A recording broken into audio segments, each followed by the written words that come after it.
Pai do Senhor, abramos nossas Bíblias em 1 Reis 12, versículo 13 ao 15.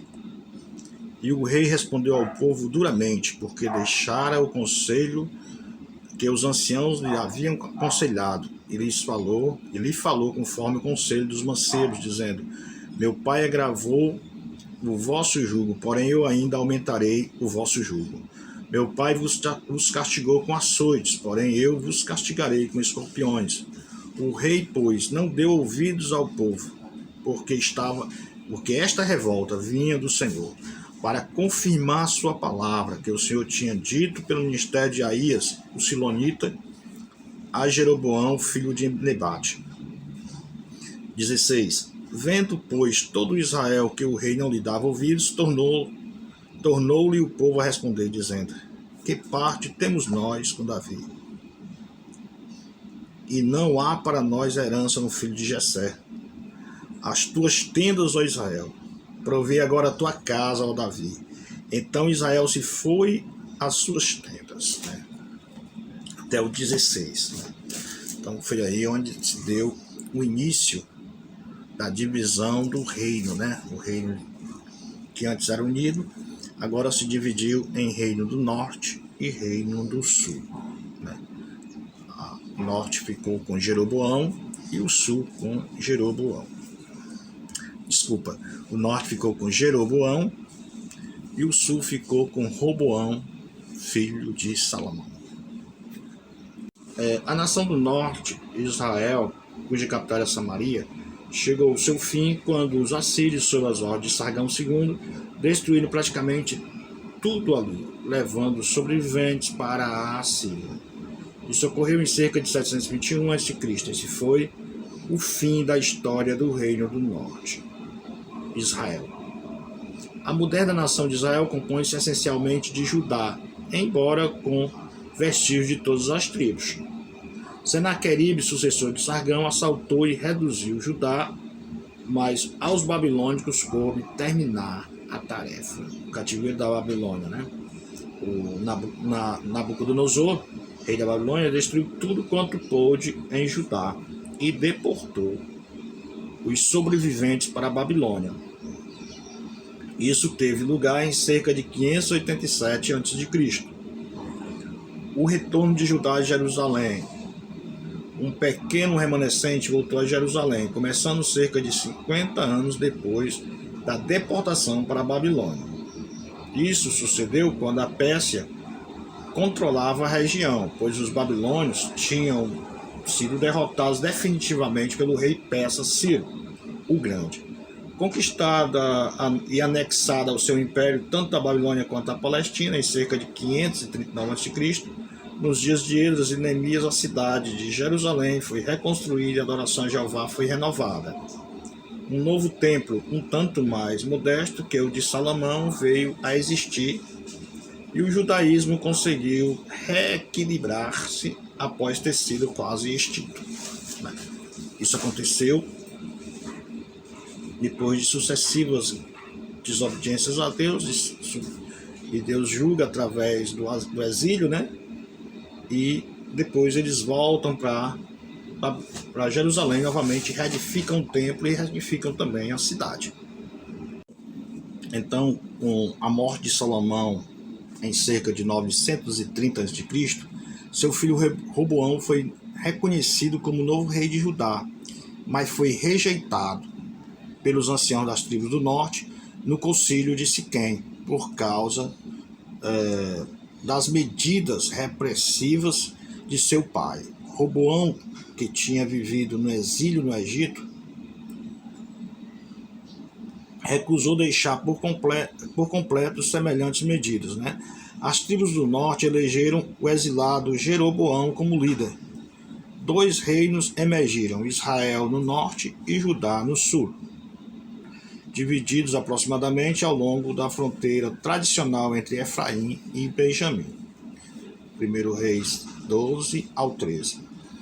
Saul, Davi e Salomão tinham reinado sobre todo Israel durante 40 anos cada, de forma que pelos 120 anos de cerca de 1550 a 930. Tinha havido um Reino Unido, o novo reino do norte de Israel, com Jeroboão, seu primeiro rei, teve como capital Siquém, depois passou a ser Samaria. O reino do sul de Judá, com Roboão, seu primeiro rei, teve Jerusalém como capital. Israel teve várias mudanças de dinastia e durou só uns 200 anos, até a destruição de Samaria em 722 a.C. Judá foi mais estável, retendo a dinastia de Davi ao longo de sua história mais longa, cerca de 350 anos, até que Jerusalém também foi destruída em 586 a.C. A história da monarquia dividida não é fácil de seguir, né? Percebemos este fato quando tendemos a entender as relações entre os dois reinos, seu envolvimento com os impérios situados ao norte e ao sul deles, e a interpretação das profecias que falaram ousadamente em nome de Deus. A história bíblica ela fica mais complicada pela razão de ser contada duas vezes, né? Uma vez em 1º e 2º Reis e outra vez em 1º e 2º Crônicas. O cronista, possivelmente Esdras, escreveu enfaticamente a importância do Reino do Sul, a dinastia davídica e o culto no templo, né? Os reis de Judá, eles foram Roboão, Abias, Asa, Josafá, Jorão, Macasias, Atalha, só uma mulher que foi rainha, né, que reinou, e Joás, Amazias, Azarias, que é o mesmo Zias, Azarias é o mesmo Zias, Jotão, Acais, Ezequias, Manassés, Amon, Josias, Jeoaquim e Zedequias.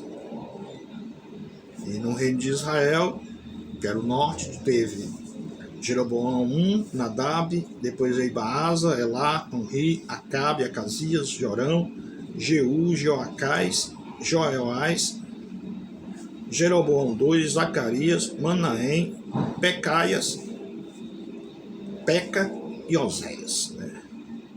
Era o nome desses homens, né? Esse nome de Peca já diz tudo, né? E Pecaias também. É um nome meio complicado, lógico que estou brincando, né? Então, irmãos, então esse reino foi dividido, né? E o reino dividido, ele é fraco, né? Se torna fraco, né? Então, os estados conquistados, eles se desmantelaram à medida que as guerras civis e o controle diminuto das rotas comerciais debilitaram-se ambos os reinos, né? Síria, Amon, Moab e os filisteus reafirmaram sua independência. O Egito, que por longo tempo não pudera ir ao encalço de sua ambição imperialista na Ásia, aproveitou-se da situação e o faraó Sisaque invadiu Judá no 5º ano do reinado de Roboão.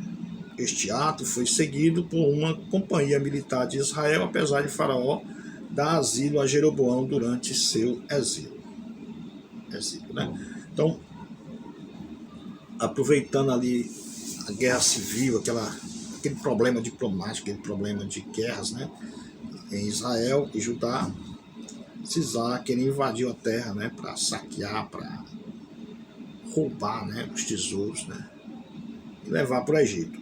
A invasão ela está registrada no templo de Karnak, no Egito, mas de 150 lugares foi conquistados pelos egípcios em Judá e no Negueb, Israel, e na Transjordânia.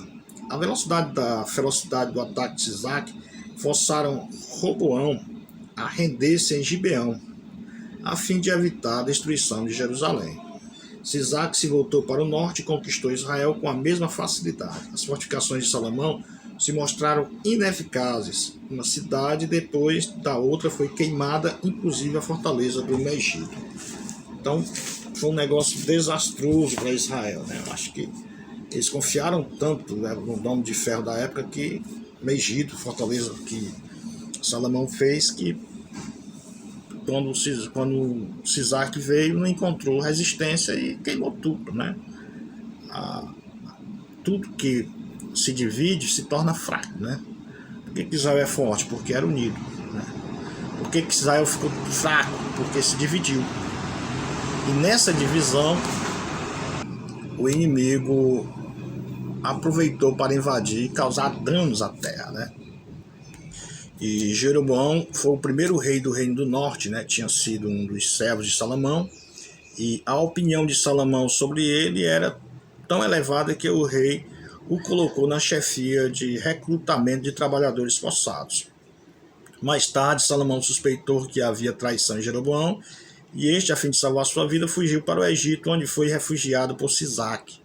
Jeroboão, ele determinou que eles deixassem de ir em peregrinação a Jerusalém.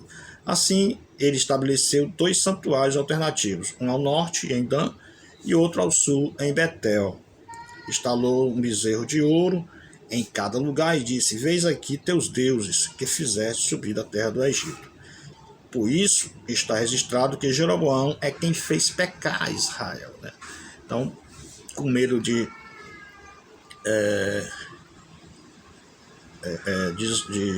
Israel voltar a se unir ao reino de Judá, ele construiu 2 ídolos, né, e colocou um ao norte, em Dan, e outro ao sul, em Betel, né, na fronteira com Judá, para que esse povo não voltasse a Jerusalém para cultuar.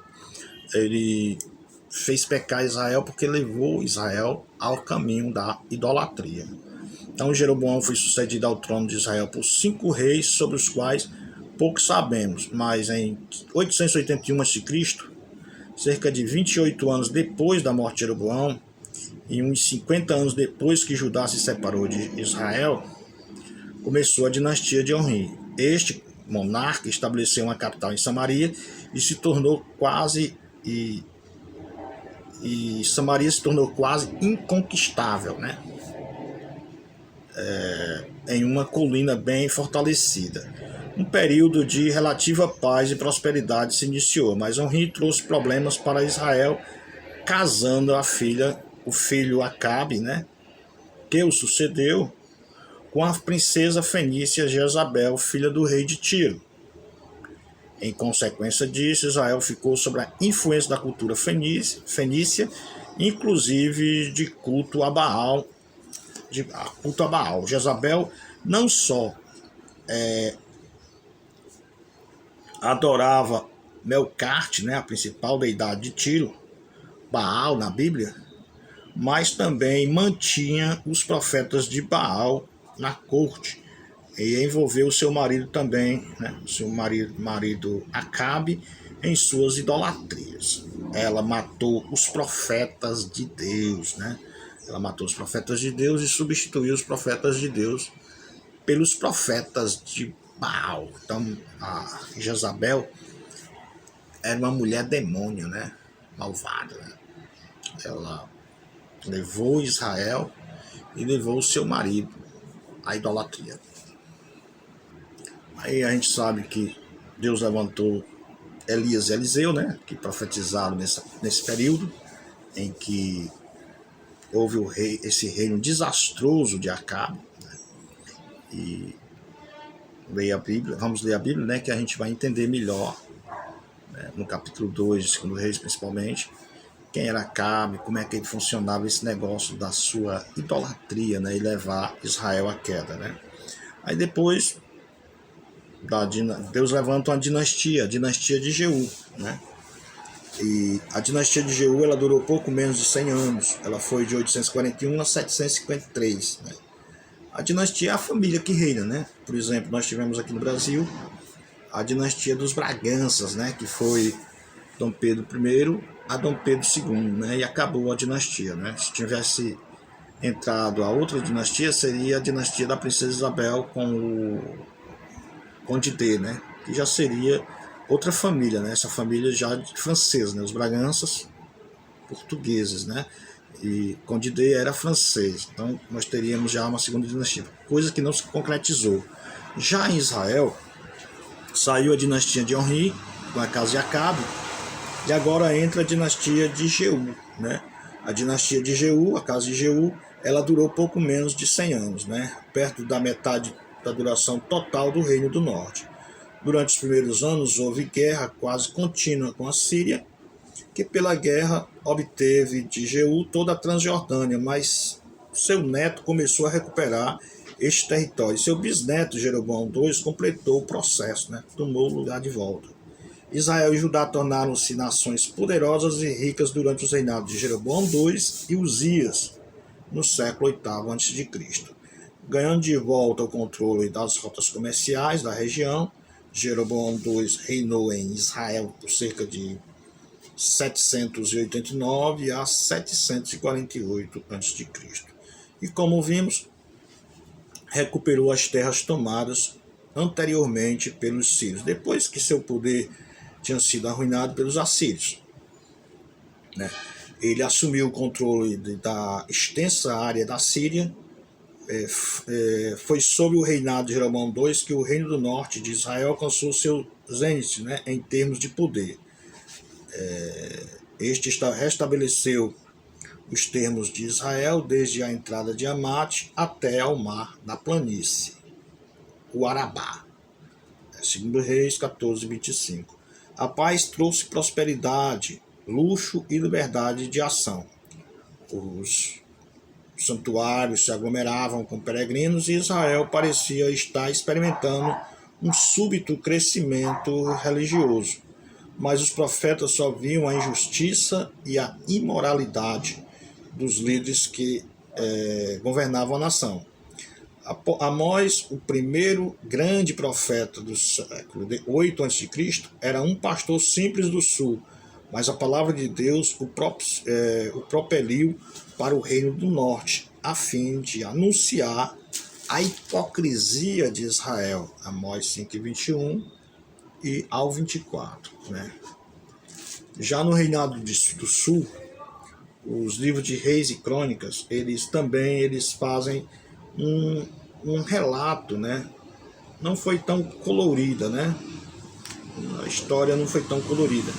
E os nomes de seus primeiros reis não são tão bons conhecidos, exceto talvez Josafá, contemporâneo de Acabe. Judá, sob o reinado de Jeroboão, foi pouco melhor que Israel sob o reinado de Jeroboão, pois ao lado da adoração a Deus, o povo se corrompeu com os rituais de fertilidade dos cananeus. Fazia apenas 4 ou 5 anos que Roboão era rei quando Sisaque, rei do Egito, invadiu Jerusalém, saqueando o templo, os tesouros com que Salomão tinha enriquecido. O rei Uzias reinou em Judá de cerca de 785 a 734 a.C. Ele fez recuar a fronteira com os filisteus e recuperou o território de Edom, que o rei Davi tinha conquistado anteriormente. Perto de Ezion-Geber foi reconstruído, dando provavelmente acesso ao Mar Vermelho. Uzias até formou uma coalizão contra a Síria. O Reino do Sul durou somente 136 anos, mais depois da queda do Reino do Norte. Seu período de independência foi marcada por 2 reformas religiosas. A primeira, promovida pelo rei Ezequias, incentivada pelos profetas Isaías e Miqueias, e segundo pelo rei Josias, incentivado por Sofonias e Jeremias. No começo do seu reinado, Ezequias consertou e reabriu o templo, eliminou do seu reino todos os traços de idolatria assíria que seu pai Acais tinha introduzido. Nesse entretempo, Isaías e Miqueias denunciavam a idolatria, o ritual vazio e a injustiça social, e conclamavam o povo ao arrependimento. Miqueias 6, do 6 ao 8. Né? Então, a queda de Israel, ela se deu quando Tiglat-Pileser III, né, morreu. Né? Samaria, ela recusou-se a continuar pagando tributo à Síria. O rei Oséias também tentou aliviar o seu povo do pesado tributo à Síria, voltando-se para o Egito em busca de ajuda militar. Estes atos temerários provocaram o novo rei da Assíria, Salmanasé V, levantando-o a sitiar Samaria. A cidade rendeu-se 3 anos depois de sitiada, provavelmente em 722 a.C., diante do sucessor de Salmanasé V, Sargão II. Né? Oséias foi preso, os habitantes de Samaria deportados para diferentes regiões do Império Assírio, e outras campanhas militares sob o comando de Sargão II foi lançado em 720 pela região ocidental, chegando até Ráfia, onde os assírios foram combatidos por um exército egípcio. O povo de Israel, em sua maioria, foi deportado e o país colonizado pelos assírios, né, e babilônicos. A relutante população misturada foi a origem do povo samaritano. Desse modo, o Reino do Norte chegou ao fim. Sua duração foram pouco mais de 2 séculos, né? Então, foi nesse período em que desapareceu as 10 tribos do norte, né?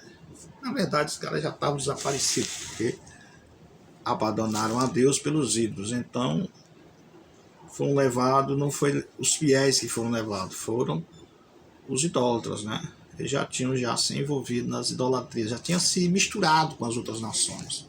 Então, não eram fiéis, né? Então, meus irmãos, assim se deu a queda do reino do norte.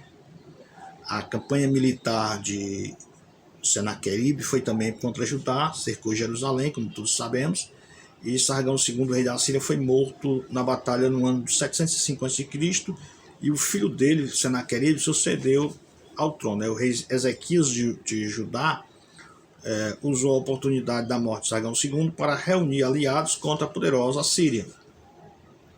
E foi prometido apoio de cuxitas, né, que é os etíopes, e egípcios, mas no evento obteve ajuda somente parcial da Filístia. Ezequiel fortificou algumas cidades no oeste de Judá e preparou abastecimento de água subterrânea para a eventualidade de um assédio, construindo o túnel de Siloé, ligando Jerusalém às águas de Gion, né? Então, hoje esse túnel está lá, né? Ele ligava as águas de fora às águas de dentro, né? Então, através de um túnel, muito interessante, né? E o túnel levava as águas de Siloé a Jerusalém, né? De Gion a Siloé. Gion era a fonte que levava até Siloé, que era um tanque. Em 701 a.C., Senaqueribe invadiu a Fenícia e muitos reis citadinos, né, se renderam. Continuou sua campanha militar no sul, derrotando o exército egípcio cuxita e tendo o exército egípcio cuxita em Eltec, né, que é uma cidade. Nessa época, Ezequias se revoltou abertamente contra a suzerania assíria. Em resposta, Senaqueribe se virou contra o interior, em direção ao reino rebelde de Judá, e, de acordo com os anais assírios, devastou 46 cidades do oeste de Judá, né? Inclusive a cidade poderosíssima, fortificada de Lax. Tendo tomado a cidade fortificada de Judá, Senaqueribe assedia a própria Jerusalém. Como vimos, Ezequiel já tinha garantido o abastecimento de água da cidade, construindo um túnel ligando as águas de Gion, do lado de fora dos muros de Jerusalém, com as águas de Siloé. Mesmo assim, a situação parecia desesperadora. O comandante assírio escarneceu dos habitantes da cidade sitiada, segundo Reis 18, 19 e 35. De acordo com a Bíblia, saiu o anjo do Senhor e feriu o arraial dos assírios, a 185 mil deles, segundo Crônicas, segundo Reis 19, 35, Isaías 37 e 36. Senaqueribe, porém, extraía de Ezequias pesado pagamento tributário, né? Os caras não tinham pena do pagador de imposto, né? O pagador de imposto sempre foi saqueado por essas nações perversas. Depois a gente vem a ver as reformas de Josias. Então, depois da morte de Ezequias, Seguiu-se um período de apostasia, né? Seu filho Manassés, vassalo da Síria, adotou o sincretismo religioso e reintroduziu o culto cananeu e assírio, inclusive o espiritismo, o culto a Baal e o sacrifício de crianças. Amon, seu filho, que reinou por apenas 2 anos, foi um pouco melhor, mas, no entanto, foi só um pouco melhor, continuou perverso. O rei Josias, que reinou de 639 a 609, ele pesou na balança, né, e apresentou reforma mais completa que Ezequias. Com a idade de 8 anos, tornou-se rei de Judá e, quando era um jovem de 26 anos, comandou a reforma da nação. Durante os concertos que fazia no templo, foi descoberto um livro da lei. Parece que era parte do livro de Deuteronômio. Josias chamou o povo e leu diante dele o livro da lei redescoberto. Ele renovou a aliança da nação com Deus, eliminou todos os objetos idólatras, fechou o santuário local, proibiu o espiritismo e os sacrifícios humanos e ordenou que a Páscoa fosse celebrada em Jerusalém, conforme 2 Reis, do capítulo 23 ao capítulo 25. Contudo, os resultados da reforma de Josias não duraram, né? Pois seu filho Joaquim, em pouco tempo, desfez um bom trabalho. O novo rei aparentemente usou trabalho escravo para construir um palácio para si e foi motivo de uma das mais furiosas denúncias do profeta Jeremias. Está escrito em Jeremias 22, do 13 ao 17. Nos 200 anos anteriores, a Assíria tinha dominado o Oriente Próximo e Israel e Judá eram repetidamente invadidos por seus exércitos, mas em 616 a.C. a Assíria foi ocupada hostilmente por Nabopolassar, o fundador da dinastia babilônica, e em 612 a.C. a capital assíria, Nínive, caiu depois de um cerco de 2 meses e meio. E mesmo depois da queda de Nínive, a Síria não reconheceu a derrota. Imediatamente em 609 a.C., faraó Neco do Egito foi ajudá-la, mas os babilônios o derrotaram em 605 a.C., na Batalha de Carquemis. Agora a Babilônia tinha supremacia e Judá transferido a homenagens de Neco para Nabucodonosor. Joaquim, rei de Judá, que fora deposto do trono pelos egípcios, teve de pagar tributo a Nabucodonosor, rei da Babilônia, 2 Reis 24:1. Quando em 601 a.C. o exército de Nabucodonosor não derrotou Neco na fronteira egípcia, o Egito incentivou Judá a rebelar-se contra o predomínio babilônico. O rei Joaquim reteve o dinheiro de tributo. Esta ação equivalia a uma rebelião, mas Joaquim morreu em 598 a.C., antes que Nabucodonosor tivesse tempo de suprimir a revolta. Não obstante, Joaquim ocasionou a invasão babilônica em Judá em 598 a.C., como também a invasão do inimigo vizinho de Judá, que em particular dos Edomitas, né, no sul. Né? Os Edomitas invadiram o sul de Judá. O certo é que o jovem Joaquim foi o sucessor do trono de Judá, com a morte de seu pai Joaquim, mas não pôde resistir à pressão babilônica. Jerusalém foi sitiada e conquistada, e Joaquim, 3.000 membros da aristocracia foram levados cativos para a Babilônia.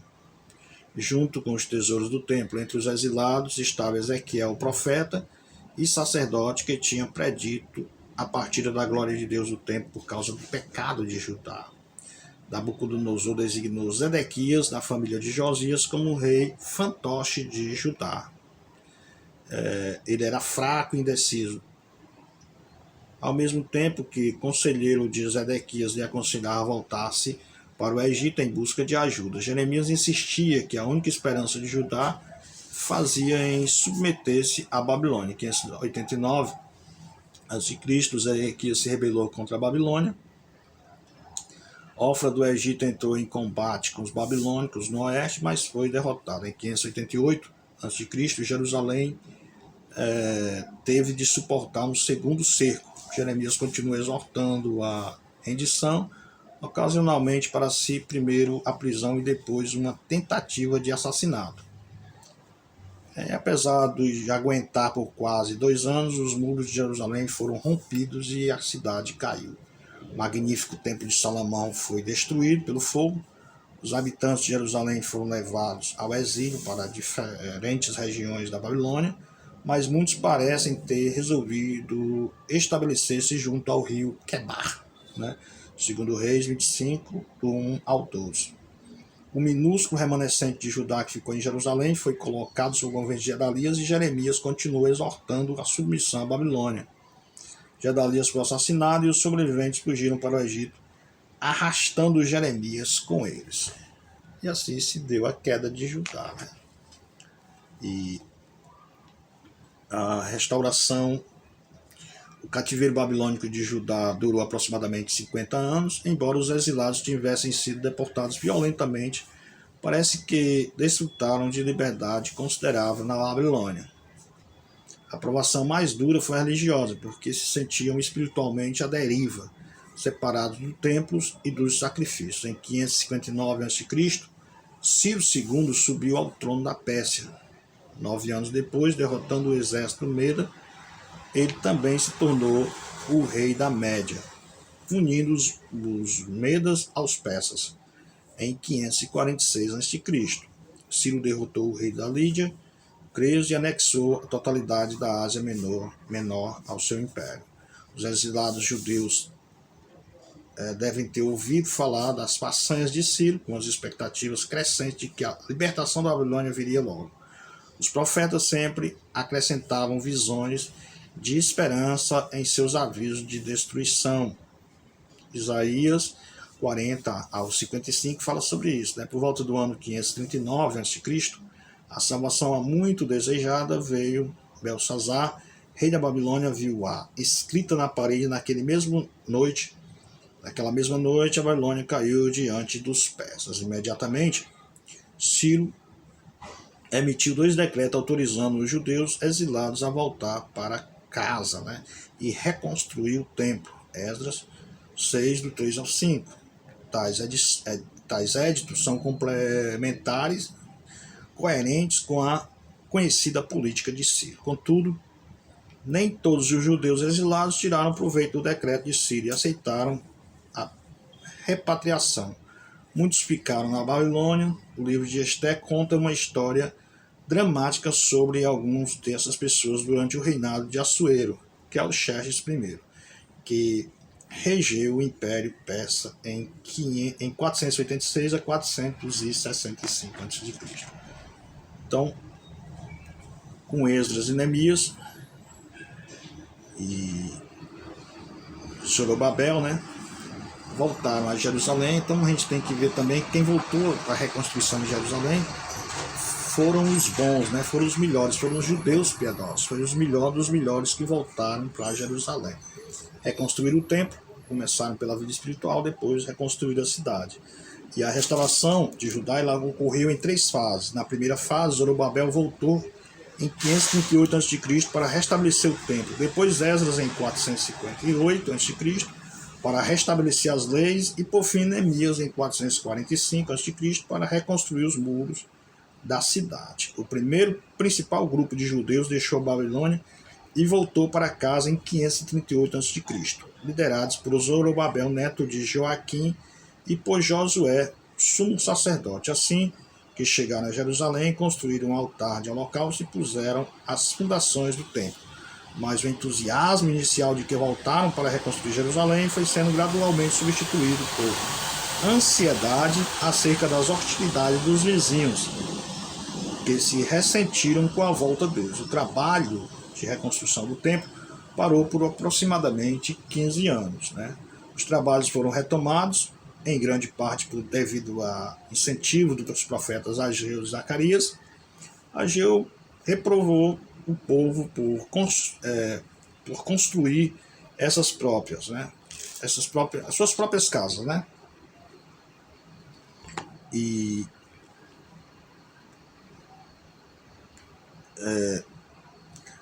Eles reconstruíram suas próprias casas, ao passo que a casa de Deus ainda permanecia em ruínas. Ageu 2, 3 ao 4.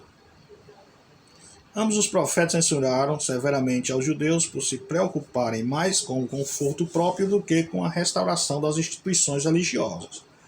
Assim, os trabalhos foram reiniciados em 520 a.C. e com interesse renovado, o templo foi concluído em 516 a.C., cerca de 70 anos depois da destruição do templo anterior. 75 anos mais tarde, ocorreu a segunda fase da reconstrução da vida nacional de Israel, liderada por Êxodo, sacerdote e escriba, um tipo de secretário de Estado para assuntos judaicos, da Babilônia. Ele foi enviado para Jerusalém pelo rei persa Artaxerxes I, em 465 até 423 a.C., com a instrução de pôr em ordem as responsabilidades religiosas e morais de Israel, conforme a lei judaica, está escrita em Esdras 7 e 14. Em 445, Artaxerxes I nomeou Neemias governador da Judéia, mas a ordem de completar a reconstrução dos muros de Jerusalém.